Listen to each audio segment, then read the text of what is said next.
আমন্ত্রণ জানাচ্ছি আমাদের নিয়মিত আয়োজন বিজনেস আওয়ারে।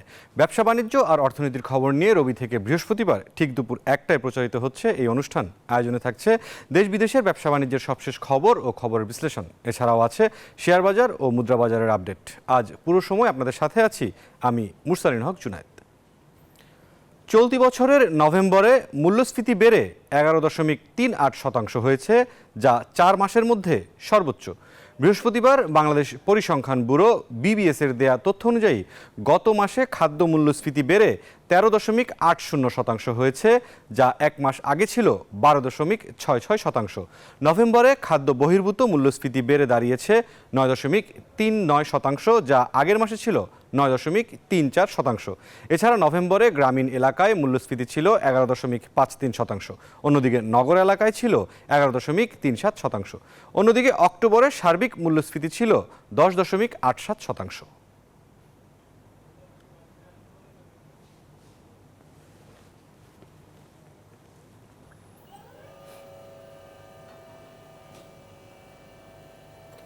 জনগণকে করদানে উৎসাহিত করা এবং করদান প্রক্রিয়া আরও সহজ করতে আগামী বছর থেকেই শতভাগ অনলাইনে রাজস্ব আদায় করতে চায় সরকার। রাজধানীর ইন্টারন্যাশনাল কনভেনশন সিটি বসুন্ধরা আইসিসিবিতে আয়োজিত ওয়ালটন এক্সপো 2024-এর উদ্বোধনকালে একথা জানান জাতীয় রাজস্ব board NBR chairman Abdur Rahman Khan. এ সময় তিনি বলেন, দেশ এমনিতেই ঋণগ্রস্ত, ঋণ পরিশোধ করতে সরকারের আয় বাড়াতে হবে, রাজস্ব বাড়াতে হবে। তাই সকল করদাতাকে সময়মতো কর দেওয়ার আহ্বান জানান তিনি। ওয়ালটন হাইটেক পার্কে উৎপাদিত অর্ধলক্ষাধিক কলকারখানার উপকরণ ও প্রযুক্তিপণ্য সামগ্রী এক ছাদের নিচে দেশি বিদেশি শিল্পোদ্যোক্তা ও ক্রেতাদের সামনে তুলে ধরা হয়। এই আয়োজনের মাধ্যমে আমদানি নির্ভরতা কমিয়ে বিলিয়ন ডলার বৈদেশিক মুদ্রা সাশ্রয়ের লক্ষ্যে এই আয়োজন করেছে বলেও জানান আয়োজকরা। কিন্তু আমাদের এমপ্লয়মেন্ট জেনারেশন দরকার। অনেক ক্ষেত্রে ট্যাক্স এক্সাম্পশন দিয়েছি, কিন্তু এখন আমাদেরকে অত্যন্ত বলিষ্ঠভাবে আপনাদের সহায়তা নিতে হবে এবং আমরা এই ট্যাক্স এক্সপেন্ডিচারগুলো কমাতে হবে খুব ড্রাস্টিক্যালি, বিশেষ করে ভ্যালু অ্যাডেড ট্যাক্স এবং ইনকাম ট্যাক্সের ক্ষেত্রে। আমরা চেষ্টা করছি আমাদের রাজস্ব প্রশাসনকে সম্পূর্ণ অটোমেটেড করার জন্য, যাতে করে আমাদের সাথে আপনাদের যে বিভিন্ন রকমের তিক্ত অভিজ্ঞতা হয় এগুলো যাতে মিনিমাম পর্যায়ে চলে আসে। 5 আগস্টের পর পোশাক খাতকে অস্থির করার অপচেষ্টা চালায় তৃতীয় একটি শক্তি। যৌক্তিক অযৌক্তিক দাবিকে ঢাল হিসেবে ব্যবহার করে উস্কে দেওয়া হয় শ্রমিকদের, সাথে যুক্ত হয় ঝুট ব্যবসার আধিপত্য বিস্তারের দ্বন্দ্ব। শিল্প মালিকরা বলছেন, এই খাতকে অস্থির করার ষড়যন্ত্র থেমে নেই, যদিও শ্রমিক নেতাদের দাবি যৌক্তিক দাবিতেই রাজপথে নামতে হয়েছিল তাদের। শ্রম ও কর্মসংস্থান সচিব বলেছেন, কোনো ষড়যন্ত্রকারী ছাড় পাবে না। পোশাক খাতের সংকট নিয়ে রিয়াদ সুমনের ধারাবাহিক প্রতিবেদনের আজ প্রথম পর্ব। জিডিপিতে অবদান ও কর্মসংস্থান তৈরিতে বিশেষভাবে ভূমিকা রেখে চলেছে দেশের তৈরি পোশাক খাত। তবে ভিন্ন ভিন্ন সংকট সৃষ্টি করে রপ্তানিমুখী এ খাতের গতি থামানোর অপচেষ্টা হয়েছে বিভিন্ন সময়ে। সবশেষ 5 আগস্ট আওয়ামী লীগ সরকারের পতনের পর নানা দাবিতে আবারও উত্তপ্ত হয় পোশাক খাত। আইন শৃঙ্খলা পরিস্থিতির ঘাটতি, কারখানা ও ঝুট ব্যবসার নিয়ন্ত্রণ, বেতন ভাতার যৌক্তিক অযৌক্তিক দাবিকে পুঁজি করে শ্রমিকদের আরও উস্কে দেয় তৃতীয় একটি পক্ষ। নানা ইন্ধনে জুলাই থেকে টানা কয়েক মাস চরম অস্থিরতা চলে পোশাক কারখানাগুলোতে। পরিস্থিতির উন্নতি না হলে শ্রমিকদের দাবির মুখে 18 দফা মেনে নেন মালিকরা। কিন্তু এরপরও গাজীপুর, সাভার, আশুলিয়া ও নারায়ণগঞ্জে থেমে থেমে হামলা হয় বিভিন্ন কারখানায়, ব্যাহত হয় উৎপাদন। শিল্প উদ্যোক্তারা বলছেন, এসব হামলা উদ্দেশ্য প্রণোদিত। বাহির থেকে কিছু লোক উস্কানি দিয়ে তাদের বিভিন্ন দাবি দেওয়া, তার মধ্যে ছিল বেতন সহ, হাজিরা বোনাস সহ বেশ কিছু দাবি দেওয়া তারা নিয়ে আসে। বায়াররা বাংলাদেশ থেকে বিমুখ হবে। বিমুখ হলে কোথায় যাবে? আমাদের যারা প্রতিযোগী প্রতিদ্বন্দ্বী দেশ সেখানেই যাবে, বিশেষ করে আমাদের প্রতিবেশী দেশে। তো প্রতিবেশী দেশ তো চাইবই এখানে একটা অসন্তোষ যাতে তৈরি করে রাখা যায়। যদিও শ্রমিকদের বিভিন্ন সংগঠনের দাবি, মাসের পর মাস বেতন না পাওয়া, কারণে অকারণে চাকরিচ্যুতি ও গ্রেপ্তারে ক্ষোভ সৃষ্টি করেছে শ্রমিকদের মধ্যে। ঝুট ব্যবসাকেও দায়ী করেন তারা। 18 দফা বাস্তবায়ন নিয়েও জানান উদ্বেগের কথা। এই চুক্তিগুলা কোনো ভিত্তিতে বাস্তবায়ন হচ্ছে না। এগুলো লোক দেখানো একটা চুক্তি, মালিকরা এই চুক্তি মানে না। রপ্তানিতে বড় বাজার দখল করে রাখা পোশাক খাতের সব ষড়যন্ত্র রুখে দেওয়ার বিকল্প দেখছেন না এই অর্থনীতিবিদ। এই সেক্টরটা এত ইম্পর্টেন্ট আমাদের অর্থনীতির জন্য, এখানে আমরা আসলে কোনো ধরনের ঝুঁকি, কোনো ধরনের দুর্বলতা সৃষ্টি হওয়ার মতো যে ঝুঁকি, সেটা আমরা আসলে উই ক্যানট অ্যাফোর্ড ইট। শ্রম কর্মসংস্থান সচিব বলেন, পোশাক খাত নিয়ে ষড়যন্ত্রকারী কাউকে ছাড় দেওয়া হবে না। এই শ্রমিক লিডারদের উস্কানিতে আপনার অনেকগুলো ফ্যাক্টরিতে কি হলো যে তাদের বেতন যদি দ্বিগুণ না করা হয় তারা কাজ করবে না, তাহলে তারা কি দায়িত্ব নিল? উৎপাদন সচল রাখা, কারখানা ও শ্রমিকদের নিরাপত্তা নিশ্চিতে আইন শৃঙ্খলা বাহিনীকে আরও তৎপর হওয়ারও তাগিদ দেন সংশ্লিষ্টরা। পোশাক খাতের অস্থিরতা এবং সংকট সবকিছু সামনে নিয়ে এগিয়ে যাচ্ছে এই শিল্প। উদ্যোক্তারা বলছেন তাদের এই সংকট এবং সমস্যার সমাধান করে এগিয়ে যাবে এই খাত, সেই সুযোগ দিবে সরকার, এমনটাই প্রত্যাশা তাদের। রিয়াজ সুমন, নিউজ 24, ঢাকা। দর্শক, এবং আমাদের নিয়মিত যেই আয়োজন সংবাদ বিশ্লেষণ তার পালা, আজকের বিষয় তৈরি হয়েছে তৈরি পোশাক খাতের সংকট। এই বিষয়ে আমাদের সাথে কথা বলার জন্য যুক্ত হচ্ছেন ফজলে শামীম এহসান, নির্বাহী সভাপতি বিকেএমইএ। আমরা তাকে স্বাগত জানাতে চাই আজকের বিজনেস আওয়ারে। ফজলে শামীম, আপনাকে স্বাগত বিজনেস আওয়ারে। আশা করি আপনি আমাদের শুনতে পাচ্ছেন। জি, আমাকে শুনতে পাচ্ছেন। ফজলে শামীম, আমরা একটি প্রতিবেদন দেখলাম আমাদের সহকর্মীর তৈরিকৃত, তা তৈরি পোশাক খাতের বর্তমানে যে সংকট রয়েছে সেটিকে তারা তুলে ধরছেন। আমি শুরুতেই বর্তমান যে অবস্থা এখন চলছে, কেমন দেখছেন সার্বিক পরিস্থিতি? ধন্যবাদ আপনাকে। সার্বিক পরিস্থিতি আগের তুলনায় কিছুটা ভালো, যেটা নাকি আমাদের 5ই আগস্টের পরে যেরকম একটা ভয়ঙ্কর পরিস্থিতি সৃষ্টি হয়েছিল তার থেকে আমরা কিছুটা উত্তরণ ঘটিয়েছি। কিন্তু তারপরেও আমি বলবো না যে এটা একটা আশাজনক পরিস্থিতিতে মানে স্বস্তি পাওয়ার মতো কোনো পরিস্থিতি এখনো সৃষ্টি হয়নি। এখনো থেমে থেমে কিছু জায়গায় অযৌক্তিক দাবি তুলছে বিভিন্ন ভেস্টেড ইন্টারেস্ট গ্রুপ। তারা আসলে একটা অসন্তোষ সৃষ্টি করার পায়তারা করছে। আমি যেটা মনে করি যে এখানে আসলে দেশি আন্তর্জাতিক নানান মহল জড়িত, তাদের যে ষড়যন্ত্র বলেন বা তাদের যে কার্যকলাপ এখনো থেমে নেই, সেটা আমি বলতে চাই। জি ফজলে সাহেব, আমরা এরপরে যে বিষয়টিতে যেতে চাচ্ছিলাম একটি একটি করে। প্রথমটি বিষয় হচ্ছে যে একটি অপশক্তির কথা বলা হচ্ছে 5ই আগস্টের পর থেকে, যেটা আপনিও বললেন। এই অপশক্তির ব্যাপারে সরকারের পক্ষ থেকে আপনাদের কি ধরনের সহযোগিতা করা হয়েছে? আপনারা মালিক পক্ষই বা আসলে কতখানি উদ্যোগ নিলেন? ধন্যবাদ। আসলে এখানে সরকারেরই চেষ্টাটা করতে হবে, কারণ যেহেতু নাকি এই শক্তির চেষ্টাটা আসলে সরকারের বিরুদ্ধে ষড়যন্ত্রের অংশ হিসাবে আসলে আমরা ভুক্তভোগী। এখানে ষড়যন্ত্রটা সরাসরি আমাদের উদ্দেশ্যে করা না, আমরা আসলে বলির পাঠা। তো সরকারকে ব্যবস্থা নিতে হবে। কিন্তু আমি যেটা মনে করি, সরকারের ইচ্ছা আছে কিন্তু আসলে কার্যকর ভূমিকা খুব বেশি ওই পরিমাণ রাখতে পারছে না, যেহেতু একটা নিয়মিত সরকার নেই এবং একটা ভঙ্গুর পরিস্থিতিতে সরকার তার দায়িত্ব গ্রহণ করেছে। ফলে তার যে গোয়েন্দা সংস্থার কার্যকলাপ, তাদের যে গোয়েন্দা তথ্য, সেগুলো একটু কিছুটা ঘাটতি রয়েছে। তারপরে আমাদের যে আইন শৃঙ্খলা বাহিনী, তারাও পুরোপুরি এখন পর্যন্ত অ্যাক্টিভ হয়নি। আমরা সবাই জানি বাংলাদেশের আমরা নাগরিক, তারা এখনো তাদের সেই পুরনো জায়গাটায় ফিরে যেতে পারেনি। ফলে এই জায়গাগুলোতে আমরা আসলে কিছুটা সমস্যা ফেস করছি, যে সরকারি মহল থেকে যতটুকু দায়িত্ব নিয়ে কাজ করা উচিত ছিল সেটা আমরা কিছুটা ঘাটতি দেখতে পাচ্ছি, এবং সেই সাথে অভিজ্ঞতারও কিছুটা ঘাটতি দেখা দিচ্ছে। যেহেতু রাজনৈতিক সরকার আছে, রাজনৈতিক সরকার সাধারণত জনগণ বা প্রত্যেকটা জিনিসের পালস অনেক ভালো বুঝতে পারে একটা অনির্বাচিত সরকারের তুলনায়। ফলে সেই জিনিসগুলো একটা সামষ্টিক ভাবে, প্লাস আপনার দেশের বিরুদ্ধে কি পরিমাণ ষড়যন্ত্র চলছে সেটা আমরা সর্বক্ষেত্রেই দেখতে পাচ্ছি। আমাদের সভাপতি মহোদয় বলেছেন যে আন্তর্জাতিক কিছু ষড়যন্ত্রের কথা উনি উল্লেখ করেছেন। সবকিছু মিলিয়ে আসলে সরকারের পদক্ষেপ তাদের ইচ্ছা থাকা সত্ত্বেও পরিপূর্ণতা আসলে এখনো পাচ্ছে না। জানতে চাচ্ছি যে বেতন নিয়ে একটি সমস্যা, এটি গার্মেন্টসের যে কোনো তৈরি পোশাক কারখানার যে কোনো সমস্যার একটি মূল বিষয় বলা হয় বেতন। বেতন নিয়ে শ্রমিকদের আসলে মূল অসন্তুষ্টি থাকে এবং এই দাবিটি খুব গতানুগতিকভাবেই প্রথাগতভাবেই উপস্থাপন করা হয়, এবং 5 আগস্টের পরে এই বিষয়টি নিয়ে সবচেয়ে বেশি ঘটনা ঘটেছে। এই বেতনের এই সমস্যাটি আসলে কি কারণে হয়েছিল যদি একটু জানান। আচ্ছা, আমি এখানে একটু সময় নিয়ে আপনাকে উত্তর দিই। দুইটি বিষয় বেতনের, একটি হলো যে সময় মতন বেতন না দেওয়া, তার যে প্রাপ্য, শ্রমিকের যে প্রাপ্য মাস শেষে তার মজুরি সেটা সময় মতন না পাওয়া। আরেকটি হলো যে বেতনে যে পরিমাণ টাকাটা পাচ্ছে তাতে তার অসন্তুষ্ট হওয়া। আমি মনে করি যে কিছু কিছু ফ্যাক্টরি রাজনৈতিক কারণে তাদের যারা উদ্যোক্তা ছিলেন তারা দেশে থাকতে পারেননি বা তারা বাইরে নাই, তারা কারাগারে আছেন, ফলে সেই সব ফ্যাক্টরি গুলাতে আমরা দেখেছি যে বেতন নিয়ে কিছুটা সমস্যা।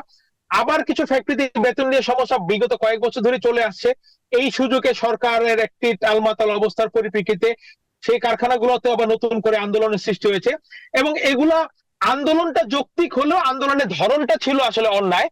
বাট আমি আন্দোলনটাকে অযৌক্তিক বলবো না, যেহেতু তার বেতন ভাতা তার প্রাপ্য তার পেতে হবে, সেটা একটা দিক। আরেকটা হলো যে বেতনের অপ্রতুলতা, মানে তার সামর্থ্য অনুযায়ী বেতন না পাওয়া। সেটা যদি বলি আমি, তাহলে বাংলাদেশের 41টা সেক্টরের মধ্যে গার্মেন্টস সেক্টরই সর্বোচ্চ যে 2-3টা সেক্টর বেতন দেয় বাংলাদেশে, তার মধ্যে আমাদের গার্মেন্টস সেক্টর একটা। ফলে এই দেশের পরিপ্রেক্ষিতে, এই দেশের আর্থসামাজিক পরিপ্রেক্ষিতে আমি মনে করি না যে বেতনটা খুব বেশি কম। আমি বলছি না এটা সাফিসিয়েন্ট, আমি আবারও ক্লিয়ার করে বলছি আমার কথাটা, এটা সাফিসিয়েন্ট না হলেও আমাদের সক্ষমতার ভিত্তিতে এবং দেশের আর্থসামাজিক পরিস্থিতিতে আমরা অন্যান্য সেক্টরের তুলনায় বেশি বেতন দিচ্ছি। এবং আপনি যদি দেখেন, আন্দোলন করা হয়েছে যারা নাকি সর্বোচ্চ বেতন দেয় যে অঞ্চলে, কমপ্লায়েন্স ফ্যাক্টরি গুলো, সেগুলোতে আন্দোলন হয়েছে। অনেক জায়গার অনেক ফ্যাক্টরি পুরোপুরি বেতন দিতে এখন পর্যন্ত পারে না, তারা এখনো মিনিমাম ওয়েজ তাদের এখানে বাস্তবায়নও করতে পারেনি, সেখানে কিন্তু আন্দোলনগুলো হয় নাই। ফলে আমি মনে করি যে বেতনের না পাওয়ার যে আন্দোলনটা, সেটা থেকে জিনিসটাকে অন্যদিকে মোড় নিয়ে নেওয়া হয়েছে। যেমন 18 দফা একটি এলাকার কিছু শ্রমিকের দাবি ছিল, সেটাকে জাতীয়করণ করে আরো একটা ঝামেলার মধ্যে ফেলে দেওয়া হয়েছে। একটা অভিজ্ঞতার আমাদের তখন একটা অভাব ছিল, পরিস্থিতি হিসাবে আমরা তখন সাইন করতে বাধ্য হয়েছি। কিন্তু বেতন না দেওয়ার কারণে যে আন্দোলনটা হচ্ছে, সেটা আমি আবারও বলছি যৌক্তিক মনে করলেও এই ধরনের ভাঙচুর বা বেতনের জন্য একটা সহিংস পরিস্থিতি সৃষ্টি করাটা কখনোই কাম্য নয়। আমরা তাহলে আরেকটু বিষয়ে যেতে চাচ্ছি, সেটি হচ্ছে যে তৈরি পোশাক কারখানার যে ব্যবসাটি রয়েছে এর সাথে কিন্তু একটি সহযোগী বা আলাদা যেই আরেকটি ব্যবসা রয়েছে, ঝুট বলা হচ্ছে তাকে। এটি তৈরি পোশাক কারখানার যে যাত্রা বাংলাদেশে তার পর থেকেই হয়ে আসছে, এবং সবসময় ঝুট ব্যবসাটিও কিন্তু বেতনের যে সমস্যা, তারপরের একটি সমস্যা হচ্ছে ঝুট ব্যবসার নিয়ন্ত্রণ। এই জায়গাটিতে আসলে গার্মেন্টস মালিকরা, তৈরি পোশাক খাতের যে উদ্যোক্তারা, তাদের করণীয় কিছু আছে বলে মনে করেন কিনা? জি, আমরা আসলে এই বিষয়টা খুবই হতাশ। মানে হতাশ আসলে এই কারণে যে দেখেন, একটা রেজিম ছিল ক্ষমতায়, তাদের অত্যাচার অবিচারের কারণেই কিন্তু এত বড় একটা বিপ্লব, এত হাজার হাজার আমাদের শহীদের রক্ত। তার বিনিময়ে আমরা কি পেলাম? আমাদের কিন্তু এই জুট ব্যবসা কোনো পরিবর্তন আসলো না। আবারও সেই এক গ্রুপ মাস্তানের হাত থেকে আমরা আরেক গ্রুপ মাস্তানের হাতে গিয়ে পড়লাম। একটা বিপ্লবী সরকারের কাছ থেকে আমরা আশা করেছিলাম যে এই জুট সেক্টরটা একটা মানে সত্যিকারের ব্যবসায়ীদের হাতে যাবে, আমরা ন্যায্য মূল্য পাবো, এবং এই যে লোকাল যে মাস্তান যাদেরকে আমরা বলি বা জুট ব্যবসায়ী যে মাস্তান শ্রেণী, তাদের হাত থেকে মুক্তি পেলে নানা সমস্যা। এই মাস্তান শ্রেণী এলাকাতে একটা অসামাজিক পরিস্থিতির সৃষ্টি করে রাখে, এই মাস্তান শ্রেণী মানুষের সাথে অত্যাচার করে, তারা নানা রকম অপকর্মের সাথে জড়িত থাকে। এই জুট ব্যবসা লাভের টাকা দিয়ে তারা মাদকের ব্যবসা করে, মাদকের সাথে জড়িত হয়। নানান ভাবে জুট ব্যবসাটা আসলে একটা মানে অন্যায়ের একটা সমাজ সৃষ্টি করে। আমরা আশা করেছিলাম যে এই সরকার আসার পরে হয়তোবা তারা পুলিশ আর্মি দিয়ে শেল্টারের মাধ্যমে সত্যিকারের ব্যবসায়ীদের কাছে বিক্রির মাধ্যমে আমরা একটা ন্যায্য মূল্য পাবো, কিন্তু আমরা আসলে এই জায়গাটাতে সম্পূর্ণ ব্যর্থ হয়েছি। আমিও ব্যর্থতার দায়ভার নিতে চাই, যেহেতু আমরা একটা অ্যাসোসিয়েশনের নেতৃত্বে আছি।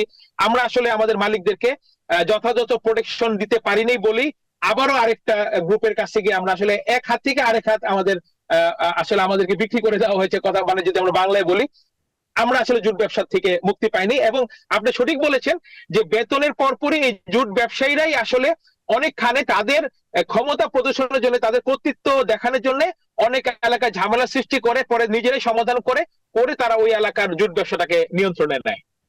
জি ফাজিল সাহেব, আমরা একটি অন্য প্রসঙ্গে কথা বলতে যাচ্ছি। শ্রম সংস্কার কমিশন গঠন হয়েছে আপনি জানেন, এবং সরকার চাচ্ছে যে শ্রমিকদের যত অধিকার রয়েছে এবং বেতন কাঠামো সহ অন্যান্য নানান বিষয় এটি সংস্কার করা হবে। এবং সেখান থেকে প্রথম যেই বৈঠকটি হয়েছে তাদের সাথে গণমাধ্যমের, সেখানে কমিশন প্রধান কিন্তু বলেছেন যে তাদের একটি পরিকল্পনা রয়েছে যে একটি আপৎকালীন ফান্ড তারা গঠন করবেন প্রতিটি কারখানার জন্য, যেখানে মূলত কারখানার থেকে যে আয় হবে সেই ফান্ডে মালিক পক্ষই সেটি জমা রাখবেন। এটি দুপক্ষই উপকার হবে। একদিকে যদি মালিক কখনো টাকা টানাপোড়েনে পড়েন, বেতনের টানাপোড়েনে পড়েন, সেই ফান্ড থেকে দিতে পারবেন, অথবা অন্য কোনো টানাপোড়েনে পড়লে মালিক সেখান থেকে ধার নিতে পারবেন, আবার সেই টাকাটা মালিককেই পরিশোধ করে দিতে হবে। তাদের যে এই ভাবনাটি, এটি কতটা কার্যকর হতে পারে? আমি এখানে একটা ব্যক্তিগত উত্তর দিই। আমি আমার প্রাতিষ্ঠানিক বা আমি আসলে আমার ব্যবসায়ী সমাজের পক্ষ থেকে না দিয়ে আমার ব্যক্তিগত উত্তরটা হলো যে আমি এটা সম্পূর্ণ একমত এটার সাথে। আমি অনেক দিন ধরে এই কথাগুলো বলে আসছি যে আমাদের মালিকদের একটা আপৎকালীন ফান্ড থাকা উচিত, আমাদের একটা সেন্ট্রাল ফান্ড আছে, সেখানে কিছু পরিমাণ টাকা বেশি দিয়ে হলেও আমাদের শ্রমিকদের যে ন্যায্য পাওনাদি থাকে, তাদের টার্মিনেশন বেনিফিট, তাদের বিভিন্ন বেনিফিট গুলা আমরা কোরিয়াতে দেখেছি, আমরা মালয়েশিয়াতে দেখেছি, উন্নত বিশ্বে এরকম ফান্ড আছে। এবং এরকম একটা ফান্ড গঠন করে সেখান থেকে তাদের বেনিফিট গুলো দেওয়া হলে মালিক যদি কোনো বিপদে পড়ে, সে যদি মারা যায়, তার ব্যবসা যদি লস হয়, যাই হোক, শ্রমিক যেন তার সময়ের শেষে যখন চাকরি ছেড়ে যাবে তখন যেন তার বেনিফিট গুলো সে সময় মতো পায়, মালিকের অর্থনৈতিক অবস্থার উপর যেন তার সুবিধাদি নির্ভর না করে। এটা একটি খুবই ভালো উদ্যোগ। আমি এই উদ্যোগের সাথে সম্পূর্ণ একমত। আমি সুলতান ভাইকে, আমাদের কমিশন প্রধান সুলতান ভাইকে সাধুবাদ জানাই যে এরকম একটি প্রস্তাব উনি দিয়েছেন। এবং আমাদের ব্যবসায়িক সক্ষমতা, আমাদের গার্মেন্টস শিল্পের কম্পিটিভনেস বিবেচনা করে আমরা যদি একটা সত্যিকারের বাস্তব ধর্মী এরকম একটা ব্যবস্থা নিতে পারি, আমি মনে করি এটা মালিক, উদ্যোক্তা এবং শ্রমিক উভয়ের জন্য এটা একটি ভালো পদক্ষেপ হবে। ফজল সাহেব, একদম শেষ প্রশ্নে আসতে চাচ্ছি আপনার কাছে, 30 সেকেন্ডের মধ্যে উত্তর দিবেন। সংকট যেটি চলছে বর্তমানে, এটি সমাধানে এবং ভবিষ্যতের আরো পথ সুগম করতে আপনার দৃষ্টিতে প্রথম কাজ কোনটি করা উচিত? আমি শুধু একটা জিনিস বলবো যে উদ্দেশ্য আমাদের সাথে কথা না বলে, ব্যবসায়িক নেতা বা শ্রমিক নেতা কারোর সাথে না কথা বলে, আমরা যদি একটা টিম করে আমাদের মন্ত্রণালয় থেকে আমরা সত্যিকারের শ্রমিকদের কাছে পৌঁছাই, ফ্লোর লেভেলে শ্রমিকদের কাছে ইন্ডিভিজুয়ালি পৌঁছে তাদের দুঃখে কষ্ট, তাদের কি চাহিদা, সত্যিকারে তাদের কি চাহিদা, সেগুলো যদি আমরা তুলে এনে সেই অনুযায়ী পদক্ষেপ নেই, তাহলে আমাদের সেক্টর না কোনো সেক্টরই কোনো অসন্তোষ থাকবে না। যে আমরা সত্যিকারের শ্রমিকের কথা শুনি, আমাদের মতো নেতাদের কথা না শুনে। জি, ফজলে শামীম এহসান, আপনাকে অসংখ্য ধন্যবাদ বিজনেস আওয়ারে যুক্ত হওয়ার জন্য। ধন্যবাদ আপনাদের। দর্শক, এতক্ষণ আমরা শুনছিলাম সংবাদ বিশ্লেষণ। তৈরি পোশাক খাতের সংকট নিয়ে কথা বলছিলেন বিকেএমইএ নির্বাহী সভাপতি, আমরা তার সাথে আলাপ করছিলাম। চলে যাচ্ছি অন্যান্য প্রসঙ্গে। 2026-এ এলডিসি গ্র্যাজুয়েশনের পর আর কোনো প্রণোদনা থাকবে না, তাই ধীরে ধীরে প্রণোদনা কমানোর সিদ্ধান্ত নিয়েছে সরকার। জাতীয় বস্ত্র দিবস 2024 উপলক্ষে আয়োজিত এক সেমিনারে এসব কথা বলেন বাণিজ্য উপদেষ্টা শেখ বশিরউদ্দিন। এছাড়াও তিনি বলেন, এলডিসি গ্র্যাজুয়েশনে অনেক চ্যালেঞ্জ থাকলেও 2026-এর মধ্যে নিরসন করবে সরকার।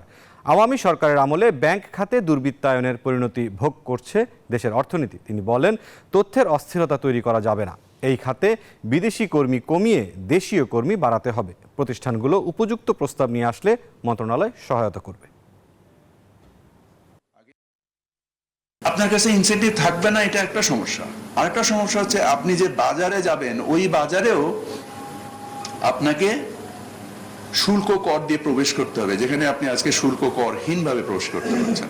আমি আপনাদেরকে সেন্সিটাইজ করতে যাচ্ছি that invest into your capacity building, invest into reduce energy cost, invest into your efficiency, invest into your skill to offset these difficulties or these challenges that is in front of you.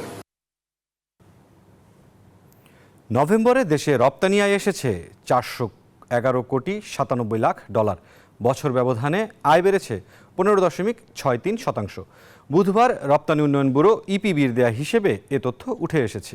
EPB জানিয়েছে, চলতি অর্থবছরের প্রথম 5 মাস অর্থাৎ জুলাই থেকে নভেম্বরে মোট রপ্তানি হয়েছে 1990 কোটি 60 লাখ ডলারের পণ্য। গত বছরের একই সময়ের তুলনায় যা বেড়েছে 12.5%।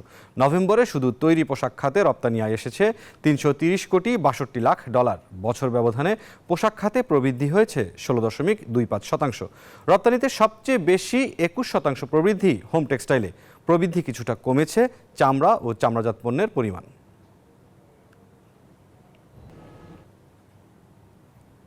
বাংলাদেশ ব্যাংকের রিজার্ভ থেকে $24 বিলিয়ন দেশের বাইরে চলে গেছে বলে মন্তব্য করেছেন বাংলাদেশ ব্যাংকের গভর্নর আহসান এইচ মনসুর। বুধবার Bangladesh institute of bank management BIBM এর এক সংলাপে এমন মন্তব্য করেন কেন্দ্রীয় ব্যাংকের গভর্নর। বলেন, দেশে রিজার্ভ ছিল $48 বিলিয়ন, বর্তমানে আছে $24 বিলিয়ন। এ সময় অর্থ পাচারে রাজনৈতিক কারণ, সামাজিক কারণ খুঁজে পদক্ষেপ না নিলে আর্থিক খাতের উন্নয়ন করা সম্ভব হবে না বলেও জানান তিনি। সিম্পল এক্সাম্পল বলো, ওভার সিম্পলিফাই, আমার রিজার্ভ ছিল 48, হয়েছে 24, তাহলে 24 বিলিয়ন গেল কোথায়? 24 বিলিয়ন মানি তো বাইরে চলে গেছে, যেভাবে যায়। তাইলে মানিটা এই 24 বিলিয়নকে আপনি টাকার অঙ্ক হিসাব করেন, 24 বিলিয়ন ডলারকে কত লক্ষ কোটি টাকা হয়, এই টাকাটা বাইরে চলে গেছে। দর্শক, বিজনেস আওয়ারের সময় হলো একটি বিরতির। ফিরছি শেয়ার বাজার আপডেট সহ ব্যবসা বাণিজ্যের আরো খবর নিয়ে। সাথে থাকুন। আবারও স্বাগত বিজনেস আওয়ারে। এবারে শেয়ার বাজারের খবর।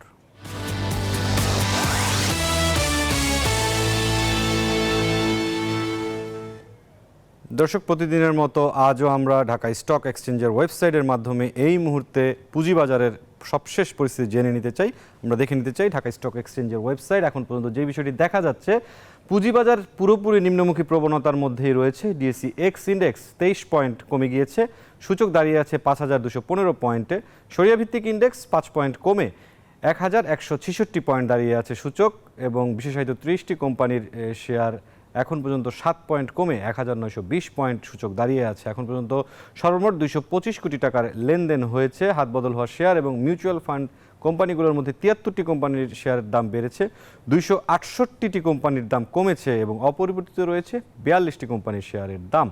এরপরে আমরা দেখে নিতে চাই বিদেশি মুদ্রার যে বিনিময় মূল্য, সেই জায়গাটিতে আমরা একটু নজর দিতে চাই। সোনালী ব্যাংকের সূত্রের মাধ্যমে আমরা মুদ্রার বিনিময় মূল্যটি জেনে নিই প্রতিদিন। আজকের যে পরিস্থিতি, মার্কিন ডলার 119 টাকায় কিনে বিক্রি হচ্ছে 120 টাকায়, ইউরো 127 টাকায় কিনে বিক্রি হচ্ছে 132 টাকায়, পাউন্ড কেনা যাচ্ছে 150 টাকায়, বিক্রি হচ্ছে 155 টাকায়, চীনা ইউয়ান 15 টাকা 50 পয়সায় কিনে বিক্রি হচ্ছে 17 টাকা 30 পয়সায়, সৌদি রিয়াল 32 টাকায় কিনে বিক্রি হচ্ছে 32 টাকা 70 পয়সায়, এবং ভারতীয় রুপি 1 টাকা 35 পয়সায় কিনে বিক্রি হচ্ছে 1 টাকা 45 পয়সায়। এরপরে আমরা চলে যেতে চাই স্বর্ণের দরদামে। সবচেয়ে ভালো স্বর্ণ 22 ক্যারেট প্রতি ভরি 1,37,226 টাকা, 21 ক্যারেট স্বর্ণ প্রতি ভরি 1,30,998 টাকা, 18 ক্যারেটের স্বর্ণ প্রতি ভরি 1,12,289 টাকা, সনাতন স্বর্ণ প্রতি ভরি 92,133 টাকা, 11.664 গ্রামে 1 ভরি দেওয়া আছে, প্রতি গ্রামের দাম দেওয়া আছে। রৌপ্যের দরদামের দিকে যেটি দেখছি, 22 ক্যারেটের সবচেয়ে ভালো রূপা প্রতি ভরি 2,578 টাকা, 21 ক্যারেটের রূপা 2,449 টাকা, 18 ক্যারেটের রূপা প্রতি ভরি 2,111 টাকা, এবং সনাতন রূপার দাম 1,586 টাকা প্রতি ভরি। এই ছিল দর্শক এখন পর্যন্ত ঢাকা স্টক এক্সচেঞ্জ বিদেশি মুদ্রার দাম, স্বর্ণ রূপার বাজারের খবরাখবর। দর্শক, সময় হলো একটি বিরতির। ফিরছি জনপদে শিল্প বাণিজ্য এবং বিদেশি বাণিজ্যের খবর নিয়ে, সাথেই থাকুন।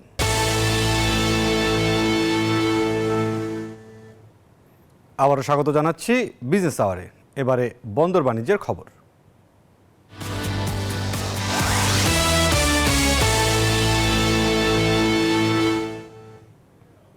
ইন্টেরিয়র সেক্টরের কাজের গুণগত মান নিশ্চিত ও শৃঙ্খলা বজায় রাখতে বাংলাদেশের ইন্টেরিয়র কোম্পানি মালিকদের সংগঠন বিড কোয়াকে জোরালো ভূমিকা পালন করতে হবে বলে জানান সংগঠনের সদস্যরা। বৃহস্পতিবার চট্টগ্রামের একটি 3 তারকা হোটেলে Bangladesh interior design company owners association BIDCOA Chattogram পর্বের মিট আপ কনফারেন্স চট্টগ্রাম 2024 অনুষ্ঠিত হয়েছে। অনুষ্ঠানে বিশেষ অতিথি হিসেবে উপস্থিত ছিলেন ফিয়ালকা এর এমডি স্থপতি আশিক ইমরান, সিপিডিএল এর চেয়ারম্যান ইঞ্জিনিয়ার ইফতেখার হোসেন। এছাড়াও দেশের খ্যাতনামা 70টি কোম্পানি ও চট্টগ্রামের অন্তত 50টি ইন্টেরিয়র কোম্পানির মালিকগণ উপস্থিত ছিলেন।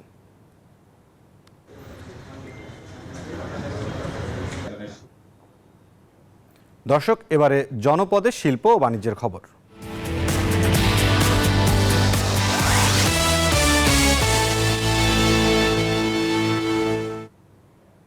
পেঁয়াজের সাদা ফুল শুকিয়ে বের হয় কালো বীজ, যাকে বলা হয় কালো সোনা। এই বীজের বাজার দরও আকাশ ছোঁয়া।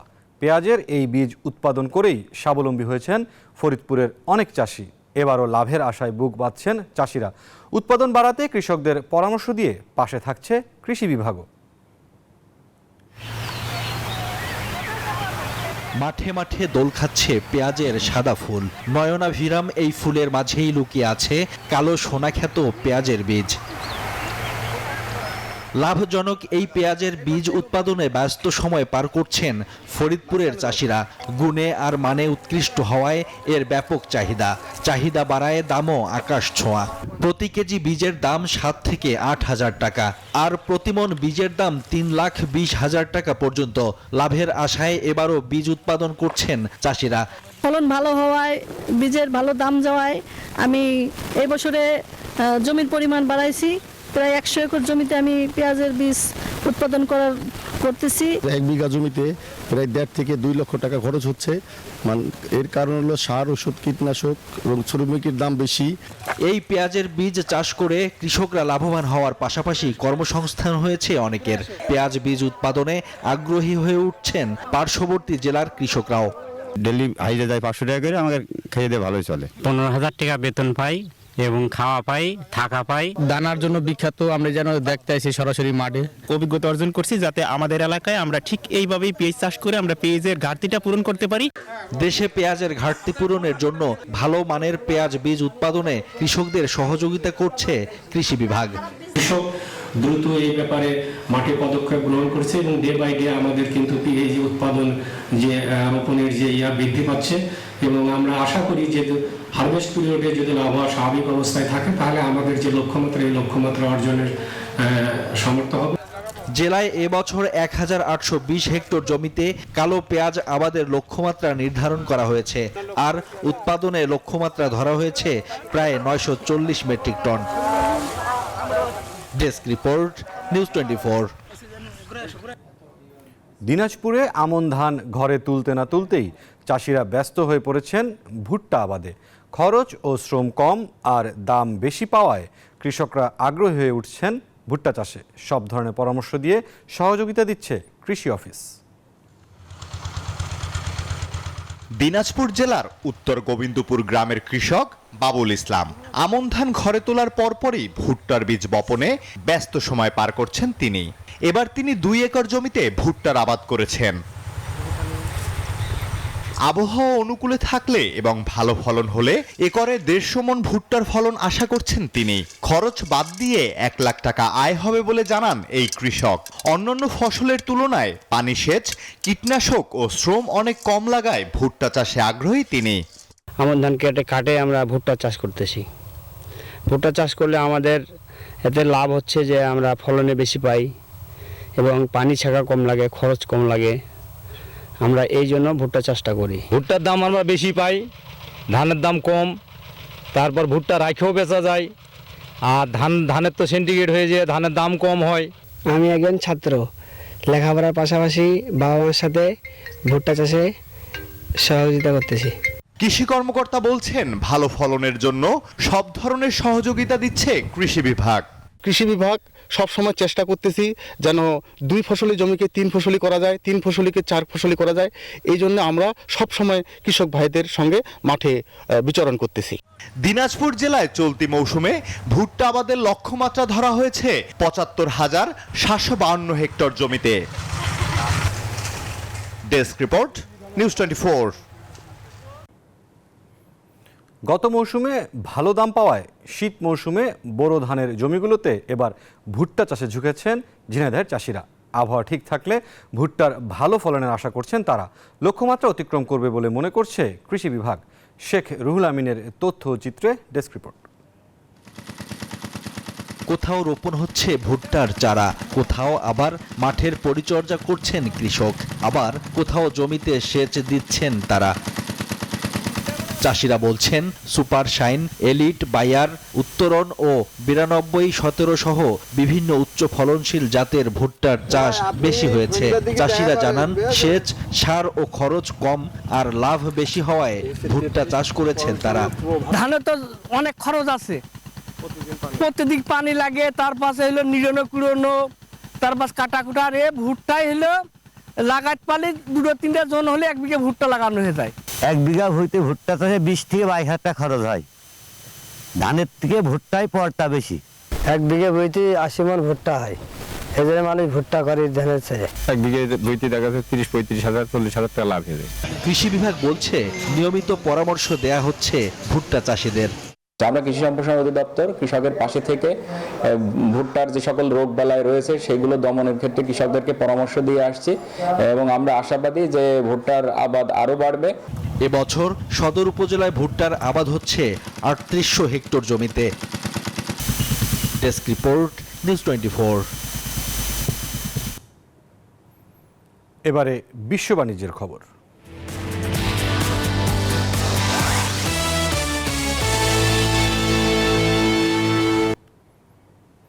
পাকিস্তান থেকে 25,000 টন চিনি কিনেছে বাংলাদেশ। উচ্চ মানসম্পন্ন এই চিনি আগামী মাসেই বাংলাদেশের চট্টগ্রাম বন্দরে এসে পৌঁছাবে বলে জানিয়েছে পাকিস্তানি সংবাদ মাধ্যম দ্য নিউজ ইন্টারন্যাশনাল। বেশ কয়েক দশক পর পাকিস্তানের কাছ থেকে চিনি কিনল বাংলাদেশ, যদিও মোট চাহিদার বেশিরভাগই ভারত থেকে আমদানি করা হতো। চলতি বছর 6 লাখ টন চিনি বিক্রির উদ্যোগ নিয়েছে পাকিস্তান সরকার। তার মধ্যে 50,000 টন থাইল্যান্ড, 25,000 টন বাংলাদেশে ছাড়াও উপসাগরীয় রাষ্ট্র, আরব দেশ এবং আফ্রিকান দেশগুলো রপ্তানি করা হবে বলে জানিয়েছে পাক কর্তৃপক্ষ।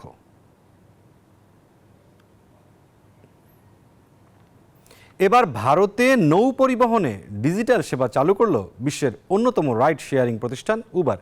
শ্রীনগরের আইকনিক ডাল লেকে শিকারা রাইড চালুর মাধ্যমে গত সোমবার এই পরিষেবার যাত্রা শুরু হয়, যা কেবল ভারতেই নয়, পুরো এশিয়া মহাদেশেই প্রথম। বিস্তারিত ডেস্ক রিপোর্টে। প্রকৃতি যেন তার সব সৌন্দর্য উজাড় করে দিয়েছে এখানে, তাই কাশ্মীরকে বলা হয় পৃথিবীর স্বর্গ। ভ্রমণ প্রেমীরা সারা বছরই ভিড় জমান এখানে। কাশ্মীরের ডাল লেকে শিকারা ভ্রমণ পর্যটকদের কাছে অন্যতম আকর্ষণ। এবার এখানে ভ্রমণ করা যাবে উবার অ্যাপে। এখানে এলে পর্যটকদের অতিরিক্ত ভাড়া নিয়ে ভয় থাকে, কিন্তু অ্যাপ দিয়ে বুক করলে বিদেশি পর্যটকদের জন্য এটা অনেক সুবিধাজনক হবে। ডাল লেকে প্রায় 4,000 নৌকা যাত্রী পরিবহন করে, তবে বাড়তি ভাড়া ও ভোগান্তির বিস্তর অভিযোগ যাত্রীদের। উবারের এই সেবা শিকারা মালিকদের জন্য অনেক সহায়ক হবে। অতিরিক্ত ভাড়া চাওয়ার ঝামেলা থাকবে না। 1 ঘন্টার জন্য ভাড়া 800 রুপি। মানুষ অনলাইনে টাকা দিতে পারবে, আর শিকারা সবসময় সহজলভ্য থাকবে। উবার অ্যাপের মাধ্যমে শিকারা ভ্রমণ বুকিং করা যায় 12 ঘন্টা থেকে 15 দিন আগে পর্যন্ত। ডিজিটাল মাধ্যমে শিকারা বুকিং করা এখন অনেক সহজ। আমরা আশা করছি ধীরে ধীরে উবার শিকারা নৌকার সংখ্যা বাড়বে। উবারের এই উদ্যোগ ভ্রমণ আরো সহজ ও উপভোগ্য করবে মনে করছেন পর্যটকরা। আহাদ চৌধুরী, নিউজ 24। এই ছিল বিজনেস আওয়ারের আজকের আয়োজনে। সাথে থাকার জন্য ধন্যবাদ সবাইকে।